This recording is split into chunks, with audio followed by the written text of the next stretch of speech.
So can the Cleveland Browns repeat? Uh, do the Cleveland Browns have it? No. The question is, did the NFL drop the ball on the Deshaun Watson case? Another question is, how wide open is the AFC West? And could the Buffalo Bills repeat as AFC East champions? Well, we're going to try to find the answers to those questions and many more as we present our fourth part in the series of divisional previews right here on Fantasy Football Fever, starting right now. 15 seconds to air. Stand by, all cameras. Ready with slow motion and isolated cameras. Stand by, videotape, and rotate. And tape is rolling in less than 5, in 3, 2, 1. Take tape.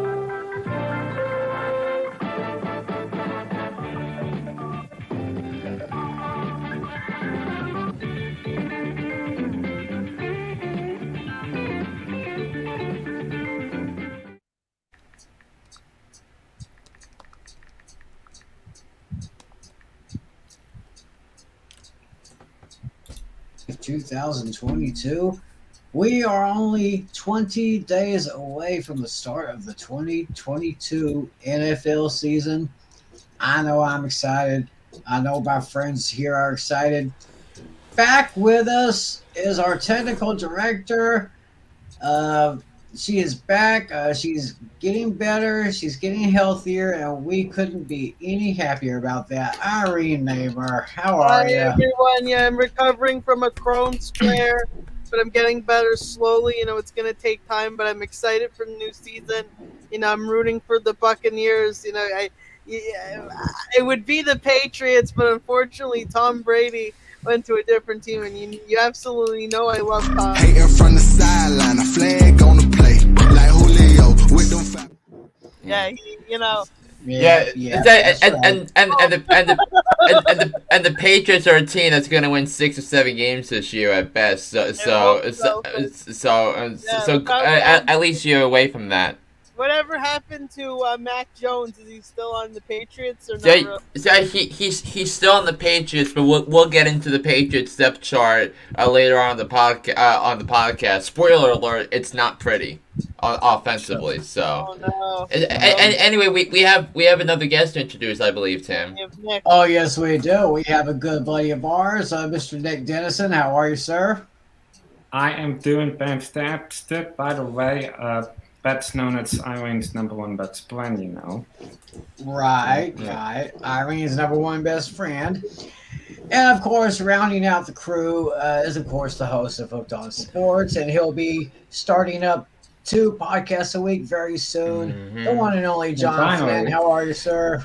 What's going on, Sam? And I believe we have one more guest to join us. Because I think he just popped in.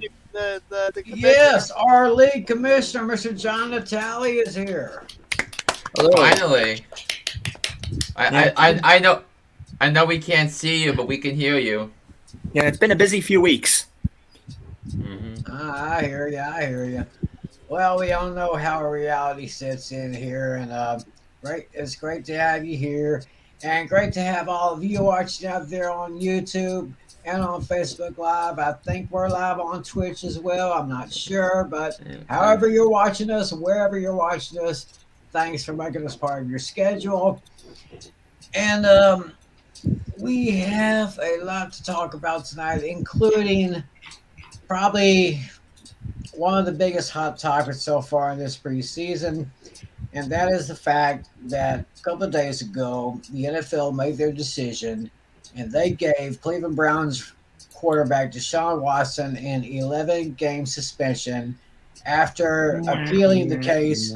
After appealing the case, where the original number was six games, which of course I thought was way too low, and now this new decision for 11 games, I still think that's way too low.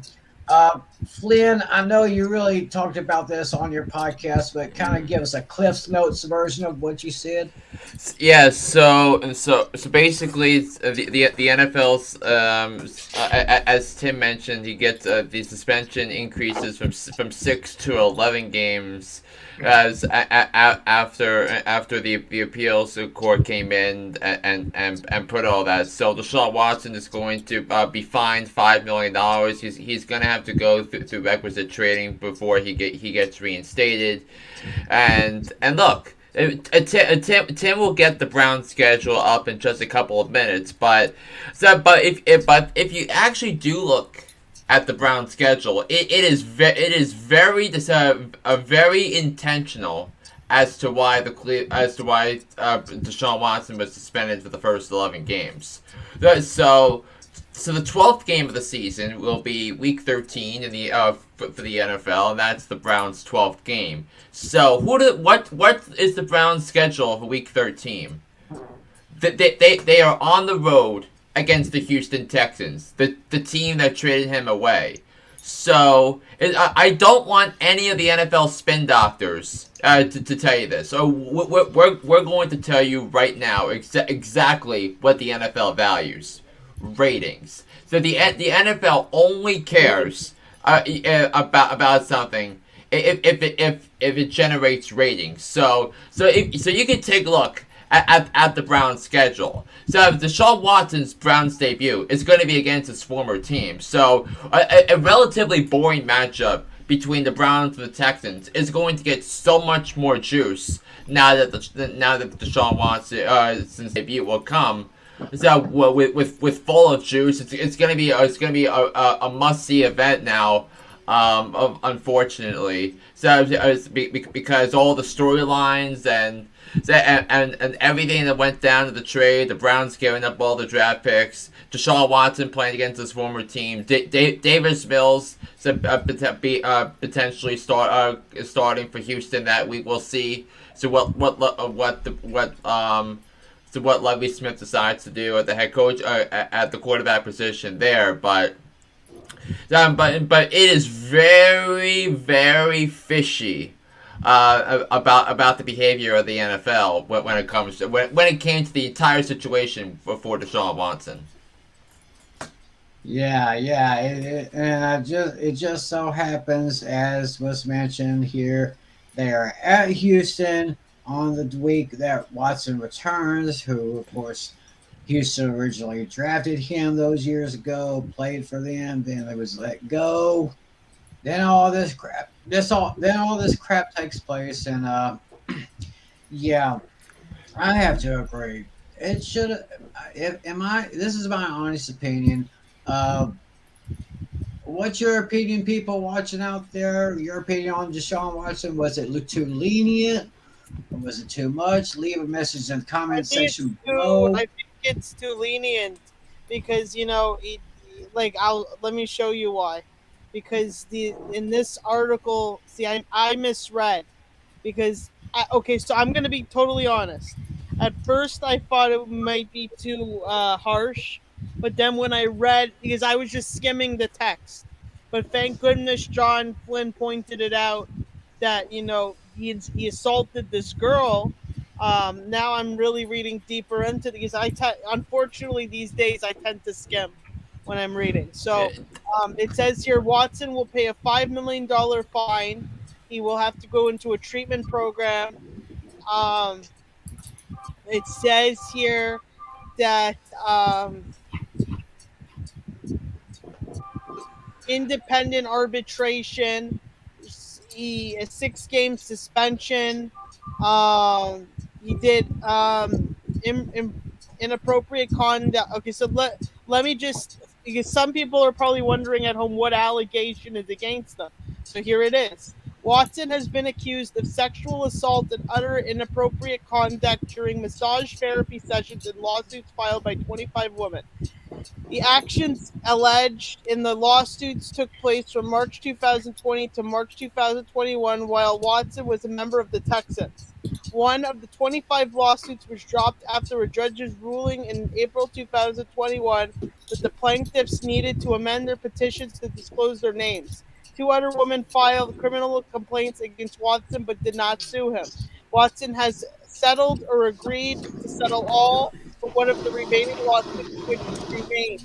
In July, the Texans reached settlement with 30 women who made claims or were prepared to make them against the NFL organization for what attorney Tony Busby called is alleged enabling of Watson's behavior, end quote.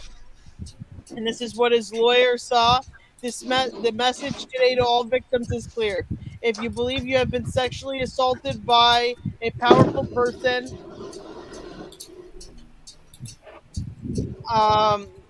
keep your mouth shut and go away. Busby, who represented the woman who sued Watson in reaction to Thursday's settlement. The NFL has certainly demonstrated that its ownership and the organization does not care. So all sexual assault survivors, do not allow this recent punishment to deter you. Keep speaking up and keep speaking out. Your voices matter. You are making a difference. We stand with you. Although two grand juries in Texas declined to pursue criminal charges against Watson earlier this year, the NFL had been investigating whenever he violated in personal conduct policy since 2021. It goes on to say like these predatory behavior, lack of remorse. So with this, when I read this context and I see that he has a lack of expressed remorse, it's very alarming. You know what I'm saying? So maybe he has, maybe he has a psychiatric issue also at hand. So, I believe he needs therapy. He really needs to answer to these allegations. If he has nothing to hide, he really needs to answer to them. And based on the evidence shown here, it really shows that he's guilty of what he has done. So I personally apologize for skimming the text and not really looking deeper into this. But the more that I read into it, it seems like, maybe he should be suspended from the NFL indefinitely because he had no right doing that. You know what I mean? Yeah, and also too that what did the Browns organization with Jimmy and Dee Haslam did they not know what the Houston Texans, this big story was throughout the entire 2021 season, that Deshaun Watson wasn't going to play because of the sexual assault allegations? I mean, the Browns completely fouled this up. Public their PR team is a joke. Their PR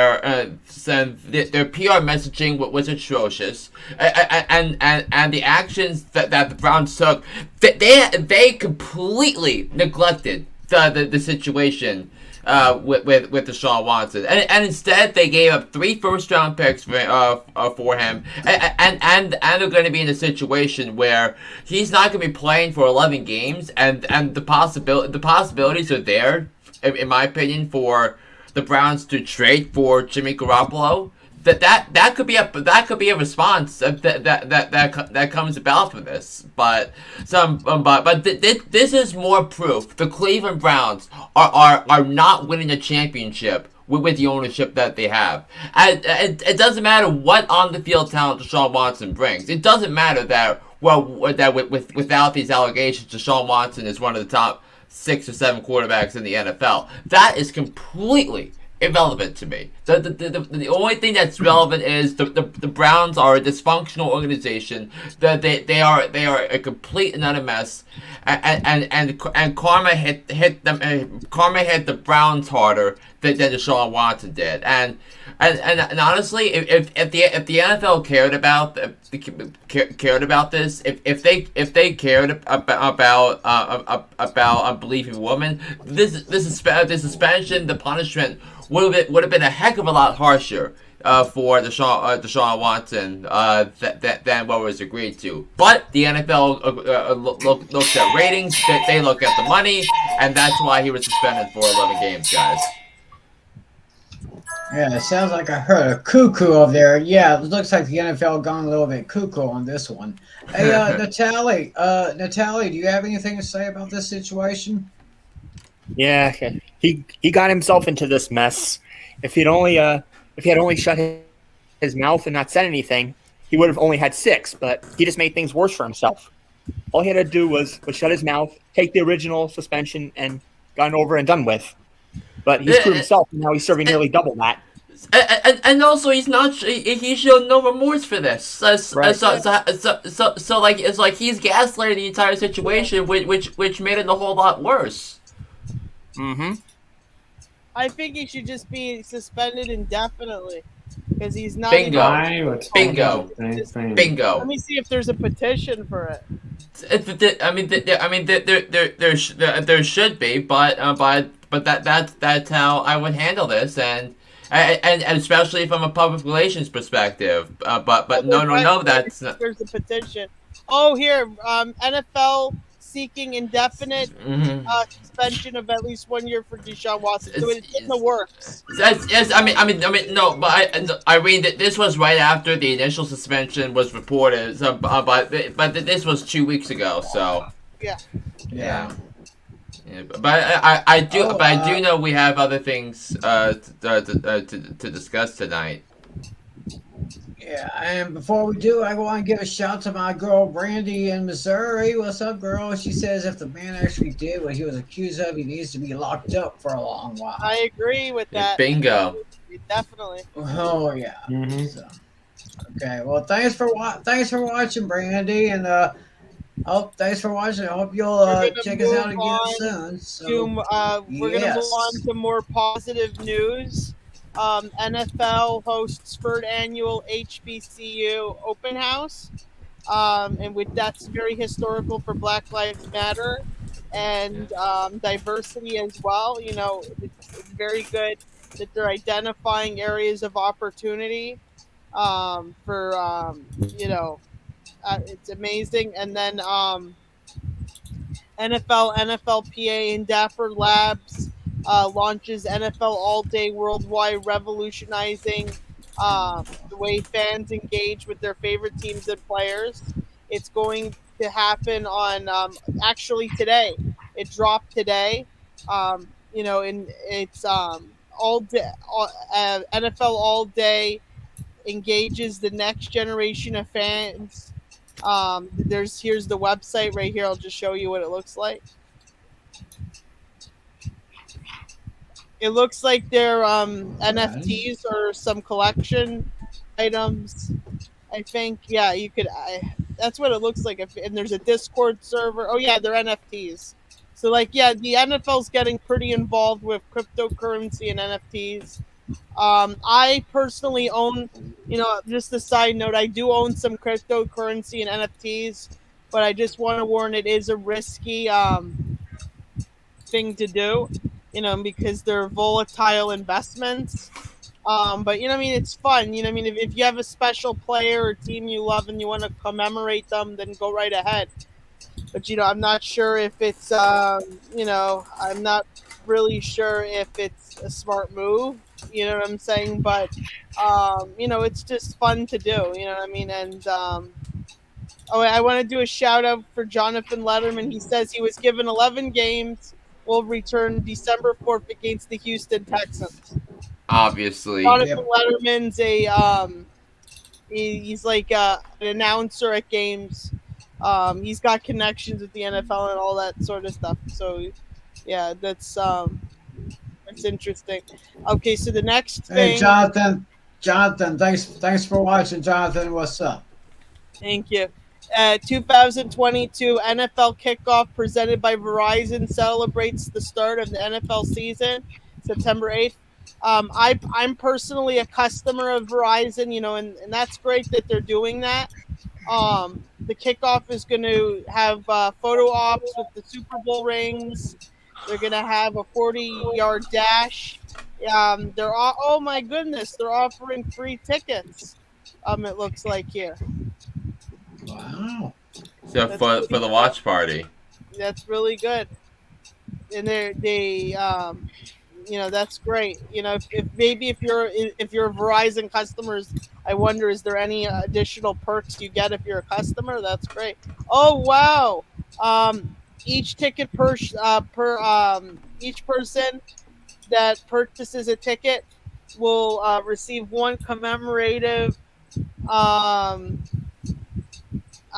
if you're in attendance, you get a free NFT. That's pretty cool.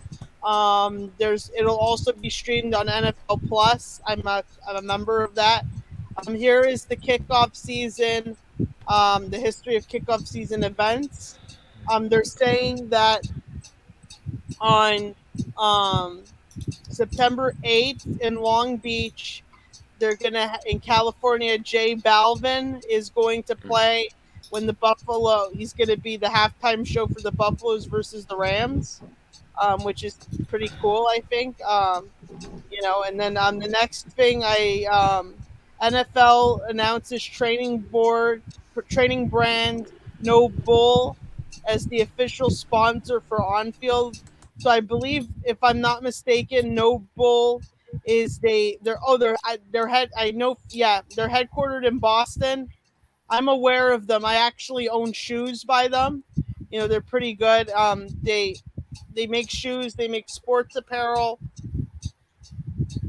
It's nice to see it, one of the companies in Boston, supporting the NFL like this. It's because I live near that area, and it's great.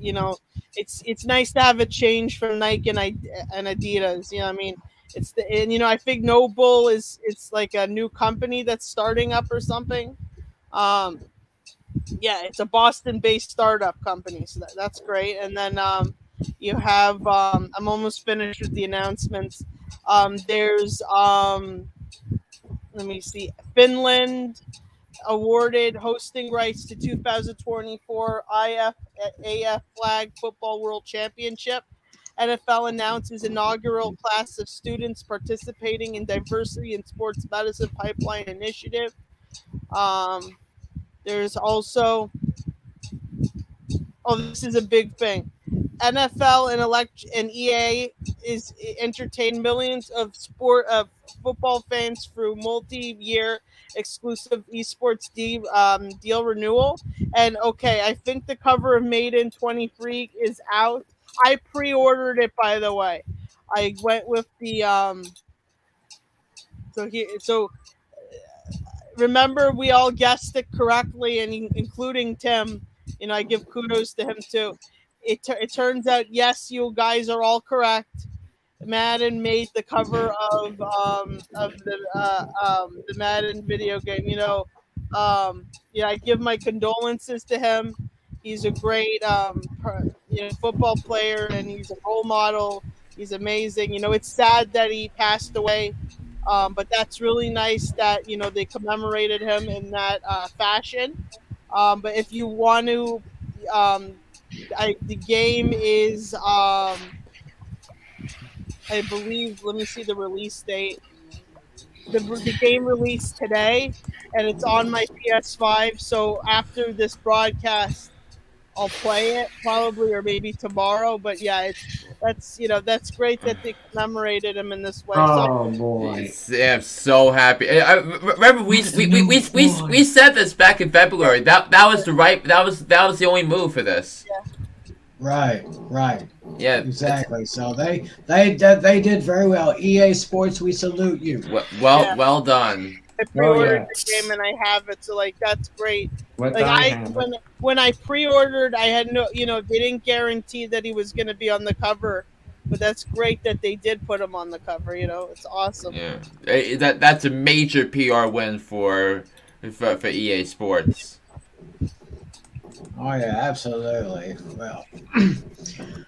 Well, anyway, we are now going to go into the meat of our show, which means we're going back into our divisional previews, which is we're going to be starting with the AFC East, and we will be taking a look at the schedule for each team, starting with the Buffalo Bills.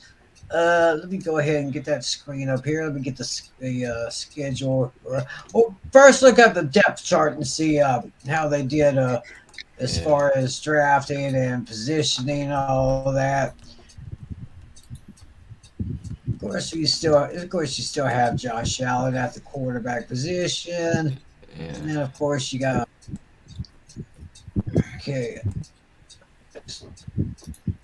I just swear that up. This thing is moving so slow once again.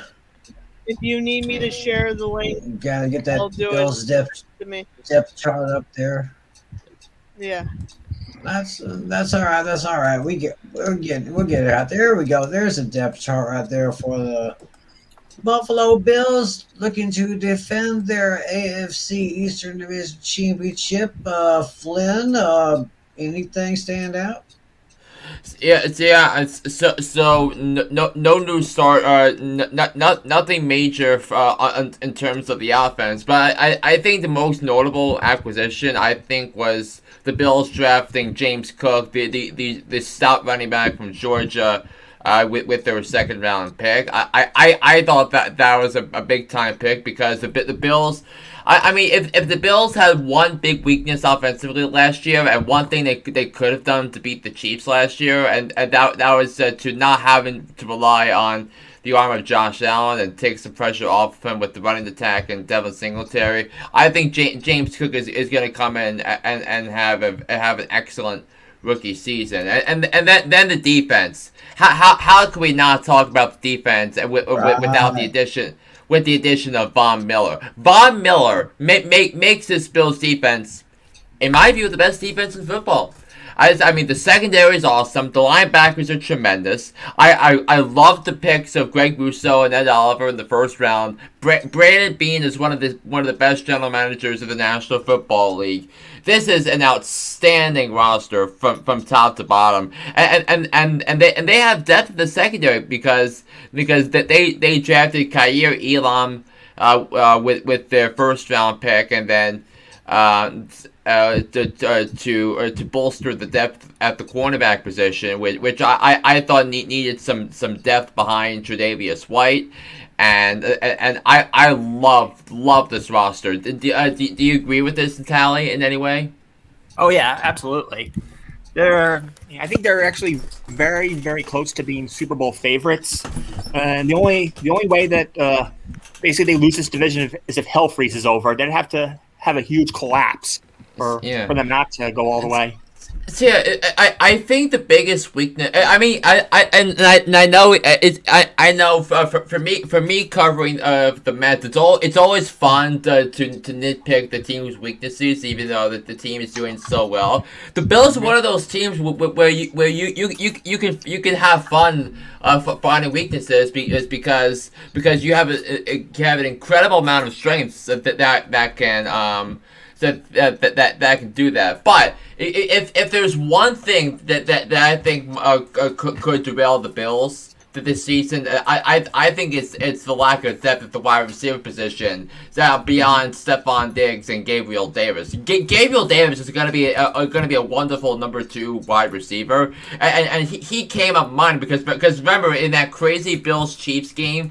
The one that went into overtime and the Bills lost the game on that overtime coin toss. Gabriel Davis was so tough, so clutch throughout the entire course of that game. I mean, it was just like he was catching everything in the big spots, and Josh Allen has relied on Gabriel Davis so much throughout the course of the second half of the regular season and into the playoffs. So remember, Gabe Davis was a 4th round pick last year. I mean, 2 years ago. So he's going into year 3 with high expectations, and it's going to take some pressure off of Stephon Diggs. But if Diggs goes down, if Davis goes down, that they're gonna need Isaiah McKenzie to go up against the best corners in the division, like a Byron White. Let's say that they've got let's see, they've got I believe teams they're facing. I know they've got Kansas City at one point. It's going to be Stephon Diggs going up against Jalen Ramsey in week 1. That's going to be a heck of a matchup. Maybe the best corner in the game against one of the most valuable wide receivers in the NFL. It's going to be so much fun watching the Bills this year. So I think this is a good time, Tim, to click on the schedule and see exactly what's going up. So believe it or not, absolutely. Yeah, and you can call me crazy for this, Natalie, but so the first 4 weeks of the season, they're on the road against the Rams, they're home against Tennessee on Monday night, and then they're at Miami and then at Baltimore. I have the Bills starting the season 1-3, and then I have them reeling off 11 straight wins starting in Week 5 against Pittsburgh, including a revenge matchup in Week 6 at Kansas City. That's going to be a heck of a lot of fun. Week 6, Bills Chiefs, 4:25 with presumably Jim Nantz, Tony Romo, and Tracy Wolfson on the NFL on CBS. Ooh, very bold. I can actually see that. Bills are they do tend to start off slow, then then they bounce back.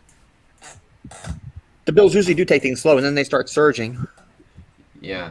So I know Tim is slowly looking at the wins and losses, but so then I have the Bills winning every game from Week 5 against Pittsburgh to Week 16 on Christmas Eve against the Bears, and then I have them losing that Monday night Week 17 against Joe Burrow and the Bengals, and then before winning Week 18 against the Patriots. So I have the Bills going 13-4.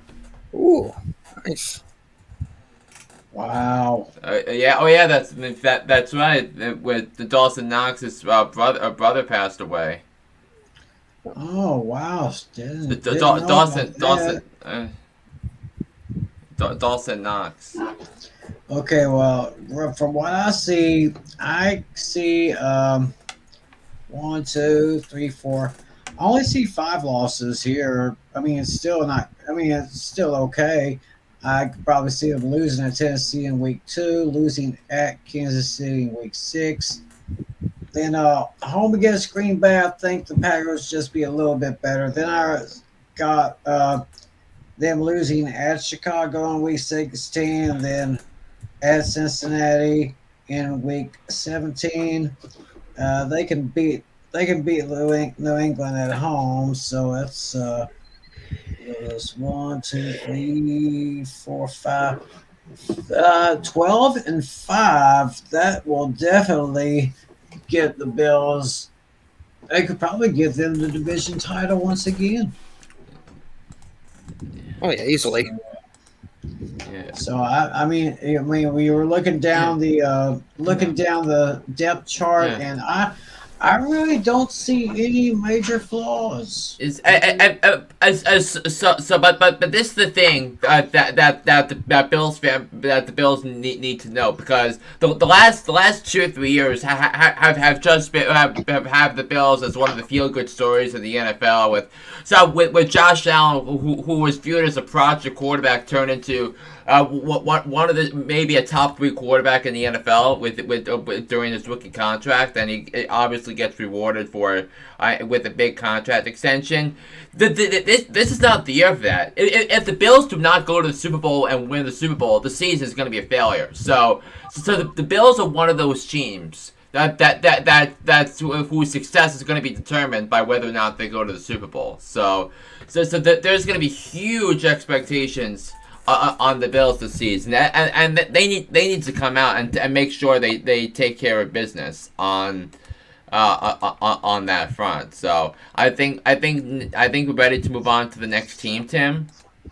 Yes. We will now be talking about the Miami Dolphins, who you may want to keep your eyes on this team. Yeah, either for the right or the wrong reasons. Yeah, and I think when you look at the Dolphins, you start about how the acquisition of Tyreek Hill changes the entire complexion of that offense. Them as runners up in this division.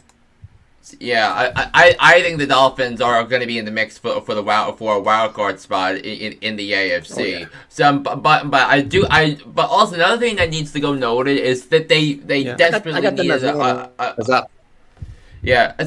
nothing too. They got one of the best left tackles in football in free agency in Terran Armstead.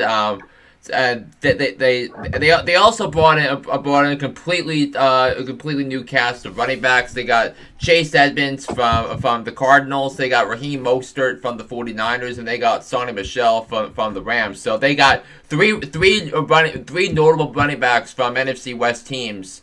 All in the same offseason, and Mike McDaniel is I think he's going to be a tremendous head coach. And I think he's going to be in the conversation for Coach of the Year if the Dolphins make the playoffs. Mm-hmm. Now, defensively, remember this is still a lot of the cast that Brian Flores left over when after he was fired, but Brian Flores did an excellent job coaching this defense. I mean, Emmanuel Ogba, he came on as one of the most consistent pass rushers in the NFL, and then we still need that leap from Jalen Phillips, the linebacker whom they drafted in the first round, and then of course the secondary is excellent. Melvin Ingram coming over is huge. You remember how big of a difference Melvin Ingram made to the Kansas City defense last season. So I love that acquisition. But obviously the question of this team, guys, is going to be year 3 of Tua. Can Tua Tagovailoa get the Dolphins to 10 wins and get the Dolphins to the playoffs in a brutal AFC? That's the question. Yeah, that is going to be a hard question, and hopefully they can step it up here. Here you go. Let's go down the Dolphins schedule here. They open September 11th they're at home against the Patriots. Oh, wait a minute. This thing is still kind of slow. Yeah, this laptop I got is kind of slow, and it's taking its time. So don't worry, we'll get this schedule up for you people. Don't worry. As always, while we're making our picks, you people make your picks at home. Just send it. Yes. So while Tim is up, I have the schedule on my thing. So week 1 that they opened against the Patriots. Week 2 they're on the road against the Baltimore Ravens. Week 3 they're home against the Bills. I could see the Dolphins starting the season 3-0. Wrong sport. We got it. We're getting it there. This laptop I have is running a little bit slow, so y'all bear with me here. Let's get to the schedule. We're getting it now. So Flint says 3-0 in the first 3. All right, let's scroll. I'm gonna say 1-2 for those first 3 games. Yeah. So you the one you have, Tal, I assume, is them beating the Patriots in Miami.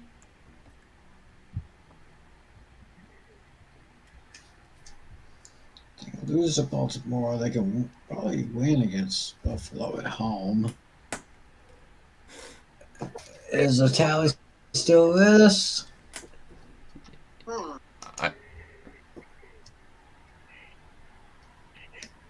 Natalia, you still with us, brother? Oh, he may be having some audio problems here. So, yeah, I'm kind correct. Okay. The tally's here, so. Okay. Well, I'm kind of thinking the same way. I'm thinking they can win. I think they could secure the 7th and final playoff spot. Yeah. Okay. At Cincinnati, I probably see that as a loss. Of course, they'll beat the Jets. At home against Minnesota. Yep. Can you hear me? Yeah, we got you there, Natalie. We got you there, brother. I'm looking at week 6 at home against Minnesota. I actually see an upset there. Yeah, I have Minnesota winning that game. I'm on the road. Okay, then they won't have their bye week until week 11, and then against Houston, I see that as a win. On the road at San Francisco, Week 13. That's going to be a little bit rough on the Dolphins. I switched to mobile. There we are. Yeah. And now we can see you in person without for the first time tonight. Yeah, I switched to mobile. Yeah. I think I was trying to say earlier in response to Flynn. Yeah, the 1 and 2, I have them beating New England. Yeah. Yeah, I can see. And I was trying to say, I think that they could possibly secure the 7th and final playoff spot. For me, right now, it's between them and the Broncos. I just haven't decided who yet. Yeah, for me, I think there's going to be one team in that conference that wins 10 games and misses the playoffs. I'll be honest with that. Wait, you're talking about the East or the West? In the AFC in general, that one team is going to win 10 games and miss the playoffs. Oh, okay. The Patriots? No. We'll get into the Patriots after this, and you'll see why they're not even close. I have them in last place in that division. I actually have the Jets passing them. Oh my God! Oh no! I actually, going through this list, I have the Dolphins going 8 and 9. Yeah, I have the Dolphins winning 10 games. Uh-huh. Interesting. Will be interesting to see if Tua can step up, but there's a lot of people out there saying that it's probably going to be another rough year for him. So now we are moving on. Now, Irene, we're going to talk about them Patriots. And it's not going to be fun of upcoming from what you're going to hear from me. All right, New England Patriots. They went 10-7 last year. Made look the at playoffs. Yeah, they made the playoffs, and let's take a look at the depth chart here. So, anything stands out here? I mean, the wide receivers are bad. The offensive line is not great. The running backs not great. And is Matt Patricia and Joe Judge will be calling the plays? Oh, good. I mean, it is a complete and utter disaster. They had no plan to replace Josh McDaniels, who's now the head coach for the Raiders, and the offense is going to be offensive, and you can make a case that the Jaguars are better than the Patriots this year. Mm-hmm. You seriously? You can make a case the Jaguars are better than the Patriots this year. Yeah, I agree. I mean, I don't know if Jacksonville's gonna get there because I don't trust Doug Peterson in game. But the defense is okay, not great. Yeah, Jacksonville's a third place team. I mean, I have the Patriots in third place because the Jets have an impossible schedule and to start the season, and that's what. And I think the Jets are going to start to 2-8. We'll get to their schedule in a little bit, but listen, you can look at the schedule. This you can look at the schedule of the Patriots. You can legitimately. Let's go ahead. You can legitimately make a case. The New England Patriots are going to start the season 0-5. You can legitimately say this team is going to start 0-5. Yeah. Well, let's see the schedule. That way, I could. Yeah, we'll get up here. Here we go. Miami, loss. Yeah, I actually agree. And the Lions, better assistance, a better vibe. Yeah, they could start 0-5, and then week 6 they play the Browns. They wouldn't have to worry about Deshaun Watson because he was already suspended the first for that week already before the NFL threw on the additional 5 games, but. I mean, the Patriots, there's never been a team in the history of the NFL that started the season 0-5 and made the playoffs. So take it for what it's worth. We've had teams start 0-4 and make the playoffs. We had a team as recently as 2018 start the season 0-3 and make the playoffs. But you don't make the playoffs if you start get off to a bad start, and especially a team that's probably going to compete with you for a wild card spot week 1 if you can't beat Miami in the division. Pittsburgh, you might say in the division, in the wild card conversation. So. Actually, looking down this list, looking up and down the list, I actually see the Patriots finishing 8-9. Yeah. I have the Patriots winning 6 games, Tim. Right now, it looks like I have 3 or 4. It just depends on the bottom of the schedule here. I only see 3 or 4 wins. Yeah. Sorry about that, folks. Sorry about that. Let's scroll on down to the bottom here. Yeah. Okay. Well, okay. I'll give one more win there. 4, 5. Week 15 at Los Angeles. I got 5 wins. Yeah. I got the Patriots beating Vegas on that Sunday night game. I think I don't trust the coaching in Vegas, but yeah. Yeah, that's one of my 5 wins for them. Yeah. Yeah, I got them winning. I got them winning 8 games. I got them winning at home against the Bears, on the road against the Jets, then at home against the Jets, on the road at Minnesota, on the road at Arizona, on the road at Las Vegas, home against Cincinnati, and home against Miami. But that's the only good stuff I see from the Patriots this year. I got them 8-9, so. Okay, next team is a team that I don't really think we're going to have much to talk about. That's going to be the New York Jets. I think they're going to be slightly improving this year. I agree with the same thing. I think the Jets had a tremendous draft. I mean, I said this after the draft. I loved what the Jets did at the draft. They said that they got a legit complimentary wide receiver. That they got the best corner and defensive back in the draft, in my opinion, in Sauce Gardner. They got Jermaine Johnson. Jermaine Johnson, I love that pick because I remember I had Jermaine Johnson going to the Falcons at 8, and yet he fell all the way to 26, and the Jets traded up for him. And with their second round pick, they drafted Breece Hall. I would say the best running back in this year's draft. So I think Breece Hall is going to be in the conversation for Offensive Rookie of the Year.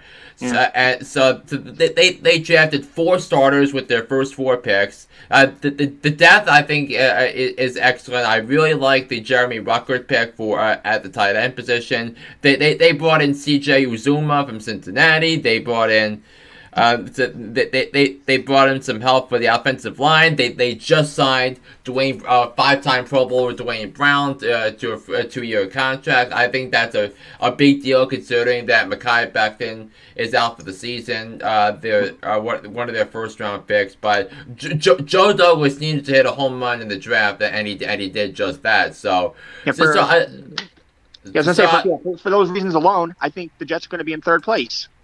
Yeah, I think the Jets are going to be an interesting team. So, I think the questions we still need to know is Zach Wilson going to be ready to start week 1 after he underwent surgery on Tuesday, and can Robert Saleh be a good in-game coach? Because we didn't see much of that. From him last year. I think the Robert Saleh hire was the slam dunk hire because the Jets needed someone to completely change the culture, and Saleh was someone that can do that. But can Zach Wilson take a leap forward in year 2? And can the offensive line hold up after Mekhi Becton got hurt? So. Okay. Right, I'm looking at the first 8 games. In the first 8 games, I see 3 wins. I say that the first 10 games, I see 2 wins. Well, Natalia, look at that schedule. Look, it's Baltimore, Cleveland, Cincinnati, Pittsburgh, Miami, Right. Green Bay, Denver. Okay, yeah, we're almost on the same page. If it wasn't for the Deshaun Watson suspension, I would say this team starts 0-7. Mhm. Okay, so yeah, we're close on the first 10. You have 2, I have 3. And then I have them splitting against the Patriots, and then Buffalo. Okay. We know those are 2 losses. Then they're at Minnesota. They'll beat the Bears on Thanksgiving weekend. Then at Minnesota, that was a loss. At Detroit, I think that the Lions are the better coach, the better quarterback. Even if his name is Jared Goff, and the Lions have a culture thing going on that I think you really like. Mm-hmm. But this is a 5 wins at best team, John. I like the roster is obviously this is probably the best Jets roster they've had in about 3 or 4 years, but the schedule is impossible. Impossible. I just got to see the bottom part. From what I could see right now, I see 4. I just have to see the rest of it. Yeah. So 4. Hold on. Let's say I got now 5. I've got 6. Okay, I have 6 altogether. Yeah. That was just beats New England. I have New England. I have 5. Jets. I have 6. Yeah, we're on the same page about the Jets and the Patriots. Yeah, I've got the Jets going 5-12 this year. I see them winning at home against New England, then at home against the Bears, at home against Detroit, at home against Jacksonville, and I can see them getting a nice late win on the road at Miami. But other than that, nothing much for the to most say. part, you guys have the same teams winning. I just added Seattle. I have Seattle as their 6th win. Yeah.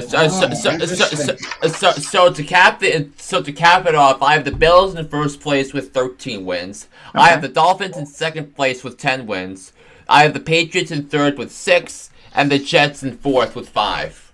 Yeah. Flynn and I are very close. We just have 3 and 4 reversed.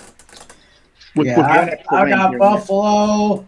Then actually having Miami beating the Patriots in a tie break for second place. Mm-hmm. And then I have the Jets once again bring up the rear. So that is pretty much the AFC Eastern Division. Let us now go to the other side. To be honest, we'll go to the really AFC. gonna make. I see maybe like the Giants making a for just speaking New York wise. Don't you think like the New York Giants have a better shot of becoming better than the Jets? Yes. Yeah, but I mean, I have the Giants winning 7 games this season. But I just think it's gonna be really tough for Daniel Jones because he's had 3 different head coaches in his 4 years, and that's impossible. And plus. The Giants declined his 5th-year option, but I do believe the Giants are going to be taking the franchise quarterback in next year's draft. There's no way they're keeping Daniel Jones beyond the season. So I doubt it. Yeah. What about Tyrod Taylor? I think he's pretty solid. I like him, and I wouldn't be surprised if Tyrod Taylor gets some starts with the Giants at some point this year. Yeah. Yeah, but all right, now let's take a look at that depth chart for the Denver Broncos. Anything so there that brings to your attention. So obviously the big thing, the biggest news that came out of Denver the last couple of weeks is Tim Patrick, an outstanding wide receiver, tore his ACL, meaning his season is over. But I'm telling you, people are going to go crazy. That they overlooked the Denver Broncos. I mean, look at the offensive line. People forget about this. Russell Wilson threw for 220 touchdowns and 61 interceptions in his last 7 years in Seattle without a good offensive line. Now this is the this is the best offensive line he's played behind since his last Super Bowl. He's got excellent duo running backs. Javonte Williams is.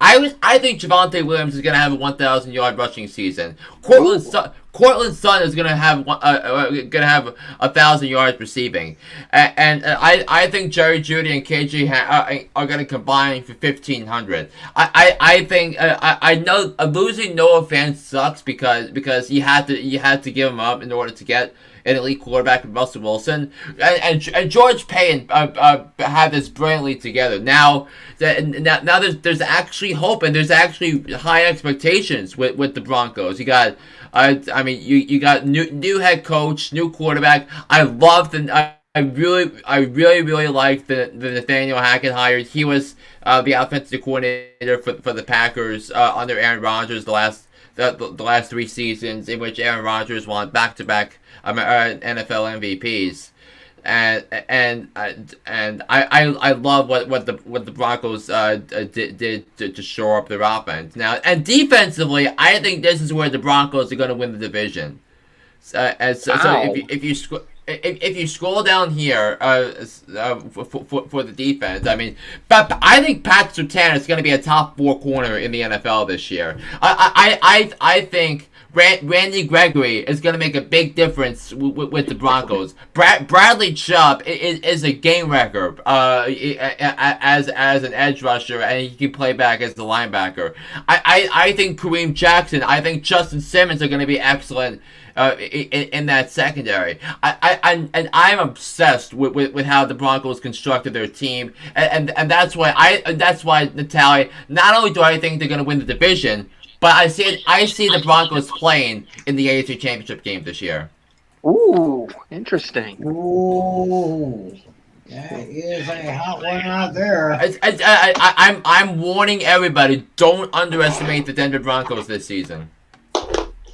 Yeah, it's a close one for me. Right? It's either them or the Chiefs that win the division. Yeah. So Russell Wilson is a top 5 quarterback in the NFL, and nobody wants to talk about it because the wins and losses. I am talking about it though because the Seahawks have had terrible drafts the last few years, bad trades, and it's making Russell Wilson run for his life. Yeah. In Seattle.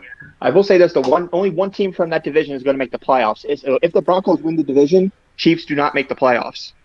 You think so? You're saying if the Broncos win the division, you're saying the Chargers don't make the playoffs, nor the Chiefs, nor the Raiders. Only one team makes the playoffs from that division. One team. Real. So the Chargers are gonna miss the playoffs too, in your opinion? Yes. Wow, I could not disagree more. You're gonna see the rosters, and it's gonna be top notch, and I think the Broncos are gonna be excellent this year. Now it's gonna take a hot minute for Russell Wilson to gel with his wide receivers, and he's got some tough draws early on. I know San Francisco, Las Vegas. The Chargers. That's a tough draw for them, but once they get past the Chargers on that Monday night game, and that Broncos Chargers game is one of the matchups I'm looking most forward to this season. First of all, it's on my that game is gonna be played on my birthday. Second of all, you can make an argument that Broncos and the Chargers are the second and third best teams in the AFC, and in the AFC West, where you have 4 outstanding quarterbacks, 4 of the top 12 quarterbacks, 3 of them on track to be Hall of Famers.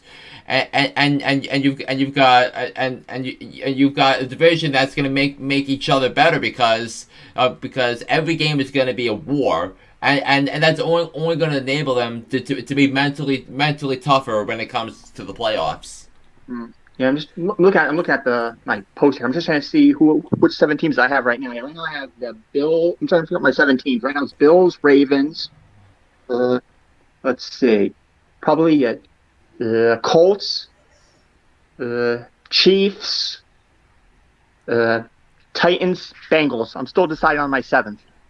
It's yeah. We're officially going to mark the tape on the NFL predictions at a later point here on Fantasy Football Fever, and I'm going to do that on my podcast on Labor Day Monday. But Yeah, I had September 1st in mind, like the back-to-back nights, September 1st predictions, and then September 2nd for draft. Yeah.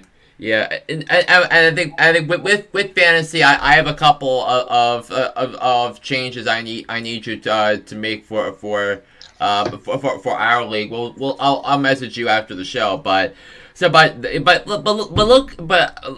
look after week 6.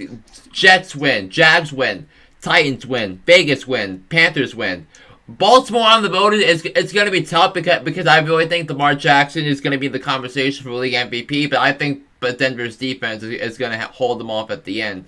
Then Sunday night at Kansas City at Mile High, home against Arizona. Christmas Day against the Rams, that's going to be tough, but I think the Broncos could win that game. I don't know about on the road against Kansas City because I just refuse to pick against Patrick Mahomes and the Chiefs at home. And then rounding out the season at home against the Chargers, which could very well be the Sunday night game, week 18. Because remember, you have one game that's flexed in to Sunday night. That could very well be that with the Chargers and the Broncos. Well, from what I see, I've got 1, 2, 3, 4, 5, 6, 7, 8. Looks like I got a record of 9-8. I have the Broncos at 13-4. Whoa! Wow. I'm just look at these over here, but hey, those Broncos, yeah, I'll keep an eye on them. So this is just right now a preliminary review here, 9-8. But from what Flynn is talking about, the Chiefs may definitely be a team that we should keep our eye on, especially the Broncos. You mean? Well, the Broncos, yes. 13-4 is my record. 13-4 says Flynn. Well, I did put the Chiefs on a list of the teams that could possibly miss the playoffs. I did have the Chiefs as one of them that could miss it. There was that solo episode that Tim and I did. Oh, yeah.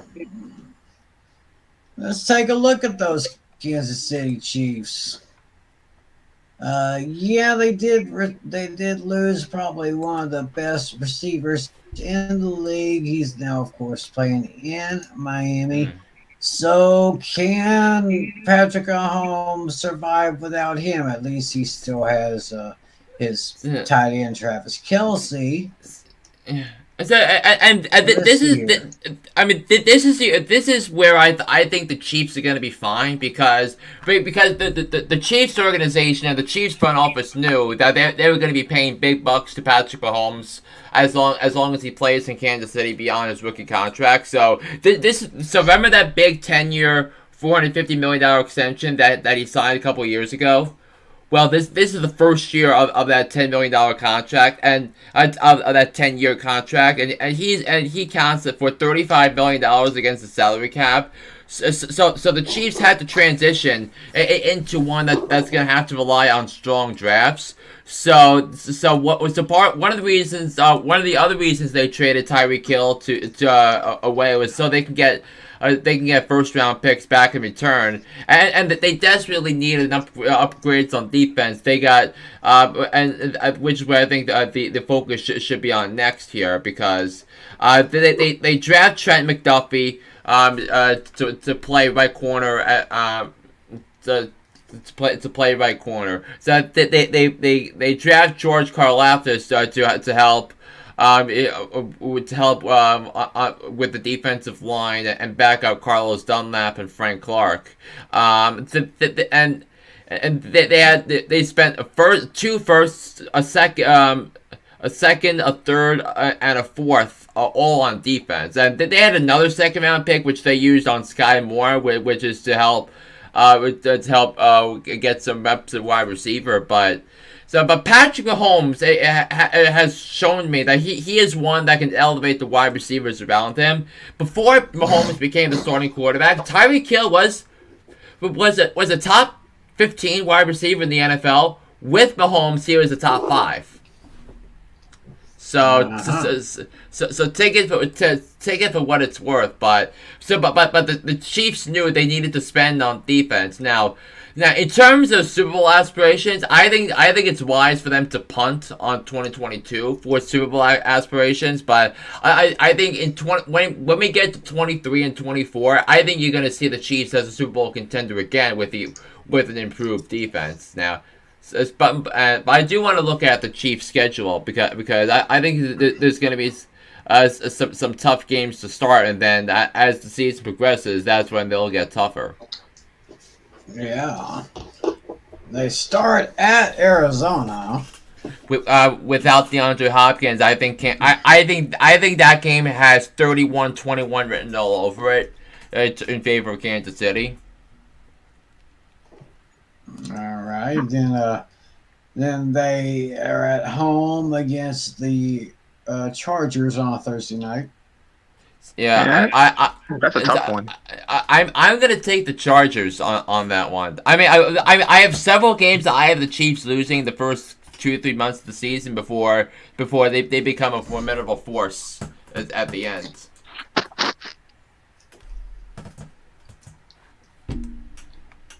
Yeah, actually, I'm just looking at the first 7 games before they take their bye in week 8. That's a difficult schedule. Even for the Chiefs, because you got the Colts, you got primetime games against Tampa and the Raiders. I think they'll be fine against the Raiders because I ultimately think the Raiders are going to be the worst team of the division. But yeah. Buffalo, with the storylines there, San Francisco rematch of their Super Bowl a couple years ago, and then on the road a rematch against the Buccaneers on prime time. That's a really tough schedule. I mean, imagine what I said before about the Jets. Imagine if the Jets had this schedule. Wow. So, well, right now for these first 7 games, I only have the Chiefs. I only have the Chiefs winning 2 out of those 7. Like I got them winning at Arizona, then home against Las Vegas because those other teams, Chargers, Colts, Bucks, Bills, and Niners. Those are probably going to be a little tough. But after we go, we have the same things for everything except I have the Chiefs winning at Indianapolis week 3. So, but that's the only difference that Tim and I have.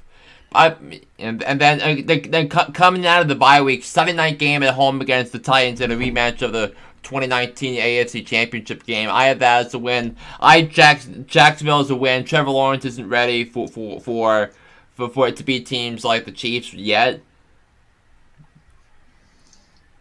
Yeah, I see them win at home against Tennessee, home against Jacksonville. Then they go to Los Angeles against the Chargers, which I probably see as a loss right there.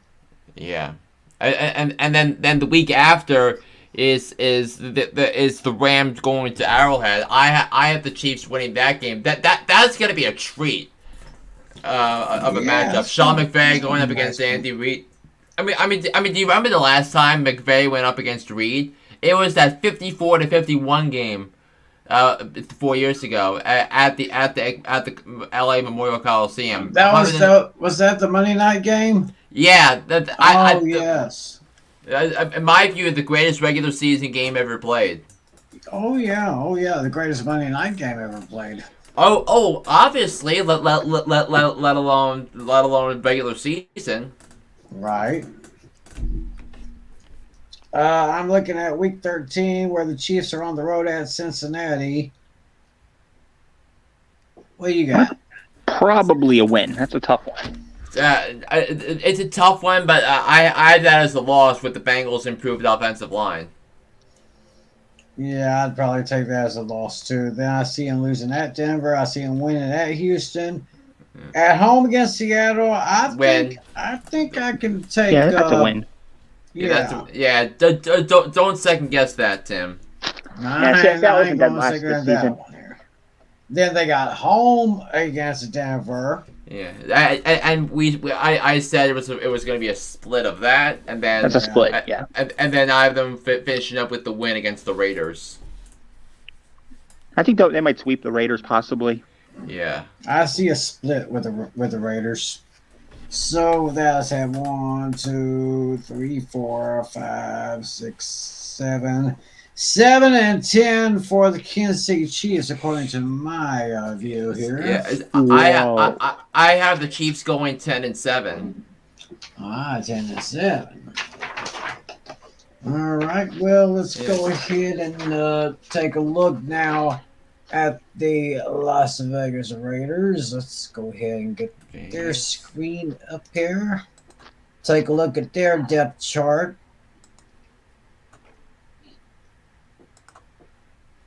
The Raiders coach is no good. Josh, I will discuss Josh McDaniels and why I'm not taking the cheese when it comes to Josh McDaniels hire. That kind of gave me a little cause to pause. Yeah. But look, Devontae Adams, it changes a lot when it comes to the Raiders offense. Now you've got Devontae Adams, you got Hunter Renfrow and Darren Waller as your top 3 receiving targets. That's gonna be great, but I don't think the offensive line is that great. So we need to see more from Josh Jacobs than we did last year. And I think when it comes to the defense, I don't trust the back 7. I love the Chandler Jones pickup and for him to pair up with Max Crosby, but where I disagreed with the Raiders for when they hired McDaniels was the Raiders needed a wholesale culture change, and I don't think McDaniels is the guy that's going to bring them. That's going to take them out of the toxic culture that John Gruden and Mike Mayock left behind. So, taking a look at the Raiders schedule, they will start. They'll actually start against their NFC counterparts, the Chargers. Yeah, they're division rival Chargers. To be honest with you, but I could not have circled that as a loss any faster for the Raiders. Yeah. And then Arizona, then against the Cardinals, without Hopkins, that's a loss for the Arizona. With Hopkins, that would have been a win for Arizona. So I have that as a win for the Raiders. And then week 3, I have the Raiders going to Tennessee and beating the Titans. Ooh. And then week 4, I said this earlier. I have the beating the Broncos because the Broncos were still settling in with the new coach and quarterback. And then week 5 will be either as a loss against Kansas City leading into their bye week, which is early because the earliest bye week this year is week 6. Wow. So. Yeah, I can see the Raiders going 3-2 for those first 5 games. Yeah, I have that same mark too. I mean, what do you have on your end, John? Let's see here.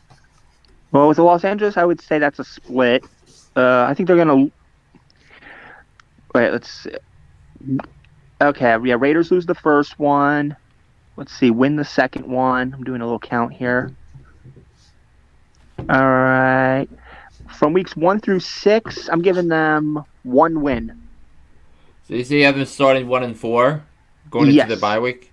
Their only win against is Arizona. Yeah, wow. But they'll beat Houston, so that's 2 wins there. Yeah, so you have them at 2-4. I have them at 4-2. But then this is where I think things start going sideways for the Raiders. Is they have 3 of their next 4. They have 4 of their next 5 on the road, in which I have them going 1-4, and that losses to the Saints, at New Orleans, at Jacksonville, versus the Colts, at Denver, and then they're snapping their losing streak at Seattle on Thanksgiving weekend. All right. from what I can see on the screen right here, weeks 1 through 15, I have 4 wins altogether. Yeah, I have 6.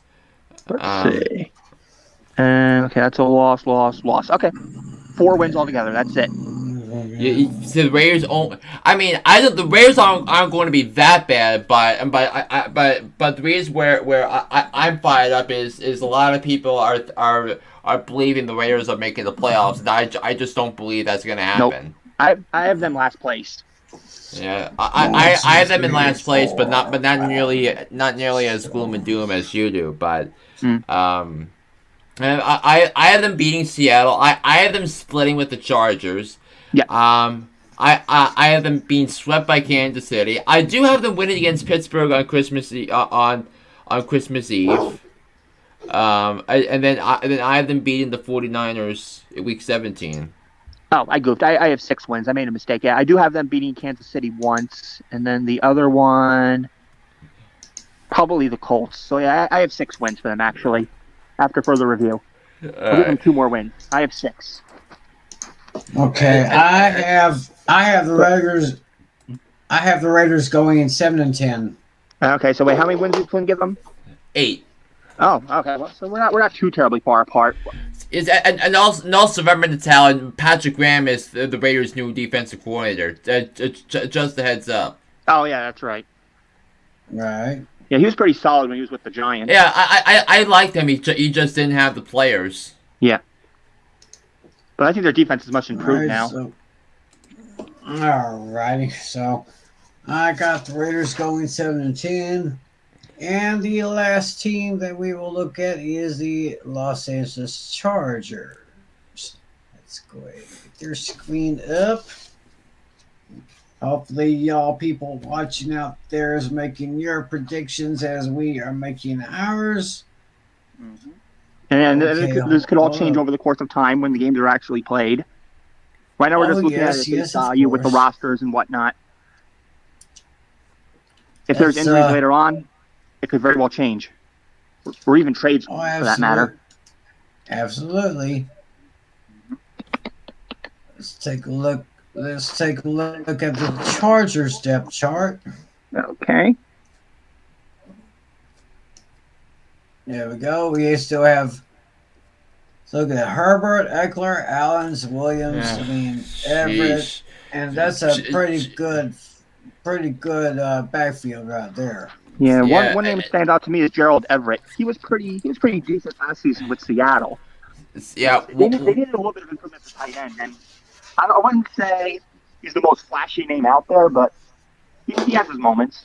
Yeah, one name that stands out to me is Zion Johnson, the right guard, because the Chargers needed someone to play right guard, and Zion Johnson is going to do just that. And the Chargers offensive line is I think it's going to be excellent because you have Rashawn Slater, who is a stud.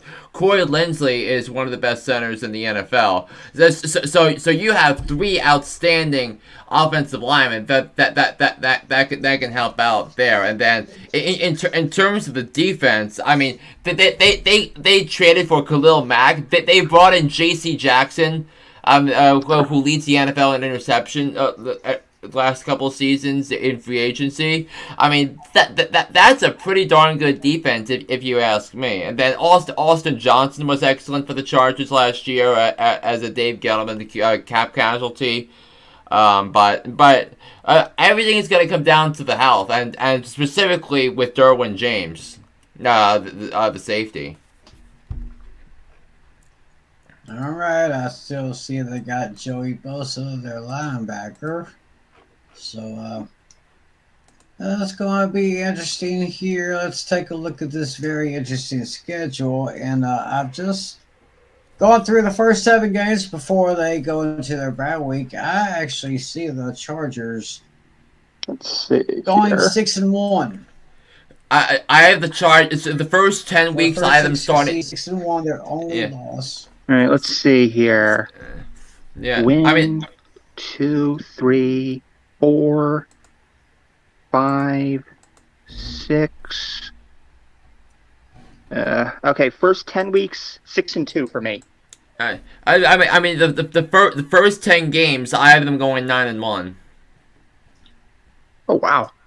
I mean winning every game except week 3 where they randomly get upset at home by the Jaguars. Holy cow! I did not see that coming. I see them. Yeah, my 2 losses for the first 10 are Kansas City and San Francisco. It's like Kansas City at home or on the road. Well, first 10 at home. Oh, I mean for through week 9 or 10. You meaning? Oh, going through the first. Oh, my bad. Well, no, they're playing Kansas City week 11. Yeah, they're gonna weeks 2 and 11. They're gonna lose the one at. Oh, wait a minute.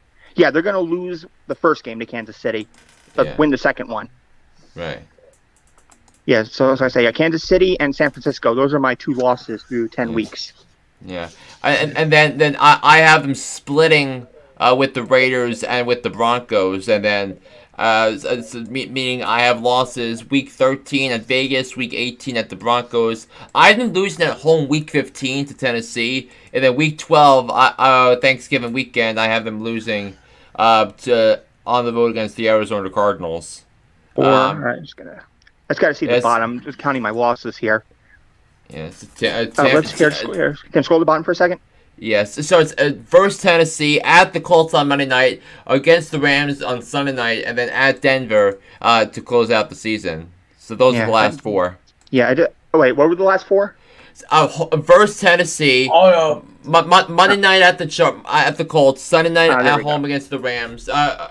Against the Rams at SoFi, and then on the road against Denver. Okay, it's looking like I have 5 losses altogether. Yeah, I have them going 12-5 too. Okay, nice. Oh, so maybe I do have them in the playoffs, possibly. Interesting. Yeah. I mean, so the way I see the AFC West, I have the Broncos with 13 wins, the Chargers with 12, the Chiefs with 10, and the Raiders with 8. Oh, I think I just cracked the code. You said a team with 10 wins doesn't make the playoffs for you. That might be that team right there.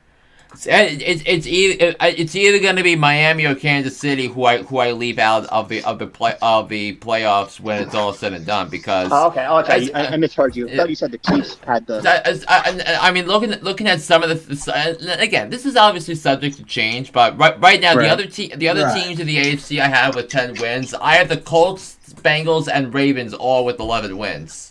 And then I have the Bills with 13, as I said before, the Dolphins with 10, and then 3 teams in the AFC West with 10 wins. So the AFC is the toughest division here, so I have to look things over before I make my final selections. Yeah, I have eight teams overall, so that means one of them is going to miss the playoffs. Which to me is a shame, because it's a shame because any one of those teams would have made the playoffs if they were in the NFC. So it looks like I have the Chargers winning the division at 12-5. Then I see the Broncos in second with 9-8, and then tied with the Chiefs and Raiders at 7-10. But I'll give the edge to the Chiefs as a tiebreaker. Oh wow, yeah, we all have the same record for the Chargers. Yeah. Well, I guess we can go ahead. Well, that's our divisional previews right there. Before we go, gentlemen, something came across my Facebook feed a couple of days ago. They had a list. They made a list of 12 teams. 12 NFL teams that have the most annoying fan base.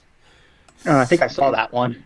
Get him up, please. If you can. Well, before I get them up, I just wanted to see if you guys can figure out which team has the most annoying fan base. Right, I think I vaguely remember. I want to say, if I remember correctly, I want to say it was the Eagles, I believe. Let me look at that up again. I want to say it was the Eagles. I know all of our teams made the list. Yeah, the Giants, the Cowboys, the Patriots. Yeah, it could possibly the Niners, but I believe the Eagles is number 1 if my memory serves me correctly. I remember seeing it too. I just never saved it. Yeah. Here we go. Let me go ahead and share this with you. Yes, you guys are actually correct because according to this here, the most annoying fan base is the Philadelphia Eagles. Then you got the Patriots at number 2. Then you got my Cowboys at number 3. Got the Packers at number 4, Chiefs at 5, Giants 6, Browns 7, Commanders 8, Buccaneers 9, Raiders at 10, and Bills at 11. Now I don't quite see how those Bill fans would be so annoying. I think because of all the success the Bills have had the last couple of years, them being Super Bowl contenders has a lot to do with that. Right. Yes, but definitely, I agree that Eagles. I mean, it's not just because they're the biggest division rivals for the Cowboys or the Giants or the Commanders here, but I mean, those people. I mean, you're going to have some nerve to boo Santa Claus. I mean, anybody boo? I can't remember. What year was that? Can anybody? 1968. 1968. Wow, I thought it was more recent, like maybe in the late 80s or early 90s, but that was 68. I think are you talking about the year they cheered Michael Irvin when he his knee blew up? Oh, yeah, that was at the old Veterans Stadium, which was it was so rough. That had the worst turf in all of the league right there, which basically cut Michael Irvin's career short. I believe it cut Daryl Johnston's career short. But when they booed Santa Claus in 1968, when the Eagles were one of the worst teams in NFL history that year, I believe so. They'll boo Santa Claus. They're very fickle. Yeah. I mean, but hey, I digress. We said our teams are on the list too. We both have the Giants, and they're number 6. But also a lot of the Giants fans are around in New York City metro area are the same ones that root for the Yankees, and you know, like with the Yankees fan base, how tough they can be. I mean, see how they're doing now with the Yankees not hitting a Don't lick remind right now. me. Too bad. Yeah. What the 15-game lead has now been trimmed to 8. Yep. This is trimmed to the 1978 Red Sox. Yeah, have fun without Stanton. But we digress on there. But yeah, Stanton's been gone for over a month. I mean, I'm surprised the Pittsburgh Steelers are not up there. Yeah, I'm kind of surprised too. I'm kind of surprised 49ers aren't up there. It's not. No. The Niners are fine. They're fine. Yeah, they're fine. But anyway, I just wanted to share that with y'all to kind of give this show a nice end to this thing. So, okay, I got a schedule like right up here on my wall, or actually one of those whiteboard calendars on my wall. Today is the 19th. This is Thursday. We have let's plan on next Friday night, the 26th. What we'll do, based on the records we have given to all of the teams in all of the divisions, make our playoff predictions. Which teams will be seeded 1 to 7, go through the entire playoffs, and see which teams we believe will be playing at the big game in Allegiant Stadium in Las Vegas, Nevada. I think you're a year ahead with Vegas. It's Arizona this year. Oh yes. Yeah. Arizona this year, Vegas next year. Yeah. We're still thinking West Side though, but anyway, who will be playing in Arizona? Well, we'll kind of give our picks for that. At least I'll give my picks. So I guess we can plan on next Friday night. We'll have our playoff predictions and Super Bowl picks. And don't forget, folks, 2 weeks from tonight, a big night for us. Isn't that right, Natalie? That's right. I just got to get one more member to join the draft, and then we'll be good to go. All I might have to right. do some little revisions here and there, but yeah. Yeah, we're just looking for one more player to join our league, and then we'll Yeah, have but the draft. if I don't find one player within a week, I'll give you guys permission to share the link. Let's give it a week. If we don't get a new member, then I'll give you two permission to share the link to post to your socials, and we'll try from there if we have to, as a last resort. Yeah, well, we'll keep in touch between now and then and see what happens. Yeah. Alrighty then. Well, I guess with that, we will go ahead and put a wrap on this edition of Fantasy Football Fever. We got playoff and Super Bowl predictions next week. Our draft is coming up about a couple of weeks. Like we said, there's only 20 days left, folks, before the season starts, and I am really fired up about this. I know these guys are, and I hope y'all are too at home. And y'all remember, be sure to listen to this guy right here. It's John Flynn with Hooked on Sports. We have 3 major links there where you can listen to them. Just click on one of those links and you'll be hooked on with him. And of course, John Flynn, John Natale, our commissioner, guys. Great to be back with you guys together. Yeah. Once again, I know. I mean, it's been a while for the tab. I mean, we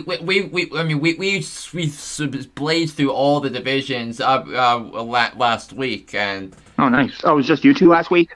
Yeah. Yeah. I mean, because you weren't available, that's why. All right. Oh yeah, but if, yeah, I think I missed the last y'all, 2 shows, I believe. Yeah, go back and take a look. I'll give y'all the link when we get off the show here. So Flynn, Natalie, thanks for being here, guys. And thank all of you for watching. We'll see you back here 1 week from tonight for another edition of Fantasy Football Fever. So until then, for John Flynn, for John Natale, for our technical director Irene Namer, and our buddy Nick Dennison, and pretty much everyone involved with this show, my name's Tim McCullum. Thanks for watching us. God bless you, and always be a good sport. See ya. 15 seconds to air. Stand by, all cameras. Ready with slow motion and isolated cameras. Stand by, videotape, and roll tape. And tape is rolling in less than 5, in 3, 2, 1.